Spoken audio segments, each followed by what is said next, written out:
여러분 안녕하세요. 올해 2025년 을사년 대한민국에 정말 엄청난 일들이 있었습니다. 윤 대통령 탄핵으로 인해서 파면이 되었었고요. 그리고 6월 3일 날 새로운 대통령이 뽑혔습니다. 이재명이 이제 대통령이 됐고요.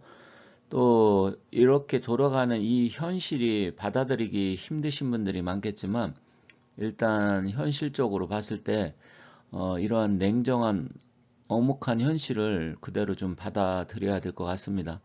어찌됐건 당분간은 이재명이 주도하는 세상이 될 것이고요. 그리고 또한 6월 18일 날 고등법원에서 재판이 있다 하더라도 거기에 너무 기대하지 마시기 바라겠습니다. 어차피 제가 처음 말씀드렸듯이 조희대가 파기 자판을 안 하고 파기 환송을 하면서 이 모든 것들이 예견이 되었습니다. 그때 파기 자판을 해서 대법원에서 확정을 했다고 하면 이런 일들이 일어나지 않았었겠지만 현실적으로 우리가 막을 수 있는 힘이 없었기 때문에 이렇게 된 것 같습니다. 다만 이제 앞으로 어떻게 해야 될 것이냐 여기에 집중을 해야 될 것 같아요. 지금 현재 이재명이 대통령이 된 것을 물릴 수도 없고요. 그렇다고 또 미국의 트럼프가 적극적으로 우리가 생각하는 대로 해서 이재명이를 패싱을 하면서 애국 우파 국민들이 원하는 대로 해줄 것이냐 그것도 기대하시지 말기 바랍니다.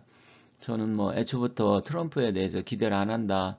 여러 가지 몇 년 전부터 계속 말씀드렸어요. 제가 보는 거하고 여러분들이 보는 트럼프하고 다를 수는 있지만 그 사람은 철저히 자기중심적이고 미국의 이제 우선주의 정책, 미국의 이익이 될 건지 자기한테 이익이 될 건지 이런 거 가지고 따지고 그렇다고 하면 자기한테 이익이 된다고 하면 얼마든지 적과의 동침도 할 수 있는 그런 자이기 때문에 이재명이를 어떻게 자기가 이용을 하고 빼먹을 것이냐 이런 쪽으로 생각을 하지 우리 애국우파 국민들의 마음을 생각을 해서 이재명이를 부정선거가 됐던 아니면 전에 선거관리위원회 그 해커들 그 잡힌 거 그것도 있었지 않습니까? 그런 걸 까가지고 우리 대한민국을 도와주고 우리 애국 우파 국민들을 원하는 대로 해준다? 기대 난망이라고 저는 생각을 합니다. 어쨌든 이건 제 생각이니까 계속해서 그걸 또 기대하시는 분들도 계시겠지만 저는 기대하지 않습니다. 다만 냉정하게 이 현실을 받아들이고 앞으로 어떻게 할 것이냐 여기에 대비를 하는 게 저는 훨씬 더 그게 좀 바람직하고 현실성이 있다 이렇게 봅니다. 자 그렇다고 하면 이제 중요한 것은 국힘당인데 국힘당이 지금 여기 오른쪽에 김용태 저는 이번에 비대위원장 지목을 하면서 전 처음 얼굴도 처음 봤습니다.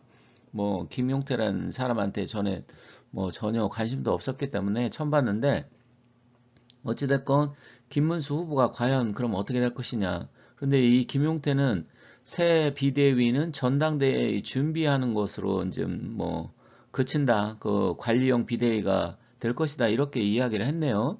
그렇다고 하면 이것은 바로 전당대회를 한다 이 이야기잖아요. 한편으로는 친윤계가 불쾌감을 드러냈다고 하는데 친윤계가 누가 했는지 저는 잘 모르겠습니다. 정말 친윤계가 있었는지도 모르겠고요. 그렇다고 하면 윤 대통령이 그렇게 탄핵되고 파면 당했을까요? 말로는 친윤계라고 하지만 친윤계가 제대로 활동했다고 저는 들어본 적이 없는 것 같습니다.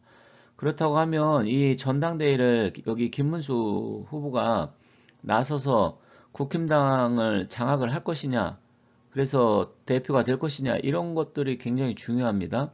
그렇게 되려고 하면 김문수 후보가 적극적으로 나서줘야 되고요. 이제 뒤로 물러서 있으면 안 된다, 이렇게 생각을 합니다. 그래서 이러한 부분을 한번 알아보도록 하겠습니다. 여기 한동훈과 김문수 후보가 나란히 찍힌 사진이 있네요. 자, 저는 대한민국을 망치고 윤석열 대통령을 망치고 그리고 애국 우파의 바람을 철저하게 배신을 때리고 국힘당을 망친 자가 저는 여기 왼쪽에 한동훈이다. 이렇게 생각을 합니다. 생각이 다를 수는 있지만 제 생각이 그렇다는 겁니다. 자, 그런데 이번에 경선을 하면서 한동훈이가 여론조사에서는 김문수 후보보다 좀 앞섰지만 결국은 김문수 후보가 최종 후보로 됐었죠. 그리고 또 한덕수하고 단일화 문제로 한참 시끄러웠었는데 이런 거 하나하나가 상당히 이번 대선에 나쁜 악영향을 끼쳤습니다. 더군다나 한동훈이는 끝까지 제대로 도와주지 않았잖아요. 그렇다고 하면 이번에도 전당대회에 보면 김문수, 한동훈, 나경원, 홍준표는 뭐 이미 아웃됐고 또 자기가 탈당을 했으니까 빼고요. 또 안철수 정도 이렇게 되지 않을까 이렇게 생각을 합니다. 그렇다고 하면 이 두 사람이 결국은 최종 또 후보가 돼서 마지막까지 싸울 가능성이 큰데, 여기서 중요한 것은 김문수 후보가 스탠스를 어떻게 취하느냐에 달려 있습니다. 내가 대선에 나와서 지금 패했는데 뭐 또 이렇게 당대표까지, 더군다나 이 개판인 당에 들어가서 내가 당대표 할 필요가 있을까, 이렇게 생각하실 수도 충분히 있고요. 또 주변에 말릴 수도 있습니다. 일단 국힘당의 전당대회에 나가서 당대표를 뭐 하시던, 아니면 그런 게 좀 부담스러워서 당분간 쉬겠다 해서 안 나가시던, 최종 결정은 김문수한테 달려 있습니다. 다만 제 바람이라고 하면 지금 굉장히 위중한 시기고 위난한 시기이기 때문에 지금은 김문수 전 후보께서 지금 현재 이것저것 따져가지고 혹시 뭐 사람들이 지금 대선에 나가서 떨어진 사람이 어떻게 또 당대표 나오느냐 뭐 이런 것 때문에 부담스러워서 안 나온다, 그렇게 생각할 수도 있겠지만 전 그건 아니다. 옛날에 홍준표도 대선에 나가서 떨어진 이후에 나와서 당대표가 됐고요. 그리고 여기 한동훈이도 총선에 비대위원장 해서 지고 나서 또 다시 당대표 나왔습니다. 전례가 있고 그것에 대해서 김문수 전 후보께서 그렇게 부담 가질 필요가 없어요. 지금은 개인적인 생각과 개인적인 어떤 뭐 여러 가지 그동안 정치적인 이력 살아오신 거 이런 거 생각할 때가 저는 아니다. 굉장히 지금은 심각한 상황이고 이재명의 이 폭주를 막을 사람은 한동훈도 아니고 나경원도 아니고 홍준표도 아닙니다. 그리고 더더욱 이준석도 아닙니다. 지금 오로지 지금 이것을 막아낼 수 있는 사람은 김문수 전 후보다. 본인밖에 없습니다.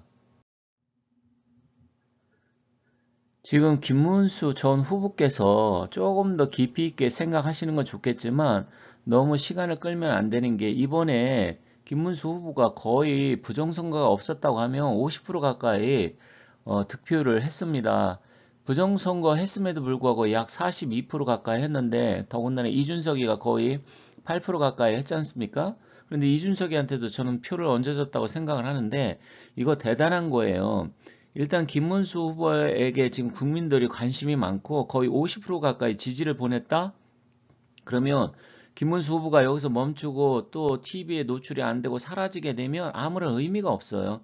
그냥 김문수라는 사람이 이재명과 같이 대선에 나와서 졌고 또 사라졌다, 이 정도로밖에 기억을 하지 않습니다. 사람들은 눈에서 멀어지면 마음도 멀어지기 때문에 일단은 지금은 싸우셔야지, 뭐 이것저것 자고 우면하고 이거 생각하고 저거 생각해서 안 되고 이럴 때가 아닙니다.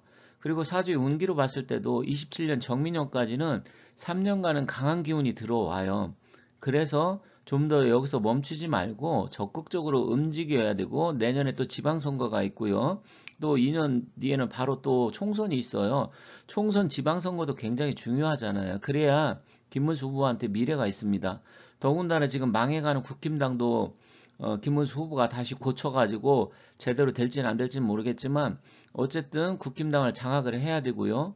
그리고 애국우파의 대안이 현재로서는 김문수 전 후보 외에는 없습니다. 전무하기 때문에 국민과 국가를 위해서 봉사한다, 희생한다 생각하시고, 지금은 개인적인 안이라든지 아니면 내가 굳이 또 나서가지고 할 필요가 있나 이런 생각하시면 안 됩니다.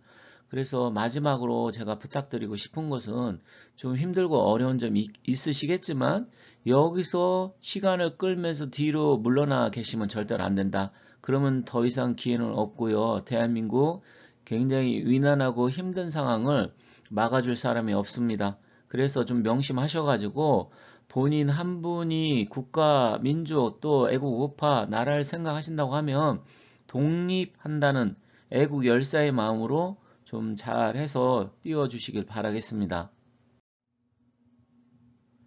사주의 기운을 보도록 하겠습니다. 김문수 후보 왼쪽, 오른쪽 두 개의 사주가 있는데 요즘은 거의 오른쪽으로 보고 있습니다. 전에는 제가 왼쪽으로 말씀드렸는데 어쨌든 왼쪽이든 오른쪽이든 기회가 남아 있고요. 또 약간 좀 고집스러운 면이 있고 보수적인 성향도 강하지만 융통성이 좀 부족해서 이런 부분만 조금 김 후보께서 조금 더 이 부분을 좀 보완만 한다고 하면 저는 얼마든지 승산이 있다. 그리고 앞으로 3년간의 기회가 있기 때문에 이 기회를 발판 삼아서 다음 대선에도 충분히 나올 수 있다. 이렇게 생각을 합니다. 그러면 한동훈이는 어떻게 될까요? 어차피 한동훈이하고 지금 싸움이 될 것 같은데 한동훈이하고 김문수 후보하고는 상극의 기운입니다. 김문수 후보께서는 기회일주라고 하면 약간 또 한동훈이한테 스트레스 받고 굉장히 부딪히고 여러 가지 부분에서 어려움을 겪을 수 있어요. 그런데 왼쪽에 경우일주라고 하면 훨씬 더 유리한 측면은 있지만 어쨌든 한동훈과 이제 마지막 다시 한번 최종 싸움을 할 수밖에 없다. 그래서 한동훈이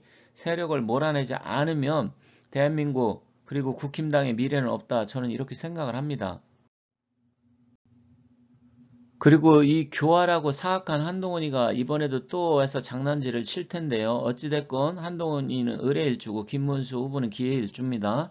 제가 작년에 한동훈이 11월 달에 단계 게시판 터지기 전에 11월 달 뭐 한 달 동안 이제 엎드려 신음하는 상황이 되고 25년은 강력한 경쟁자가 나와서 한동훈이 나가야 된다 이런 말씀 드린 적이 있는데 그대로 됐죠.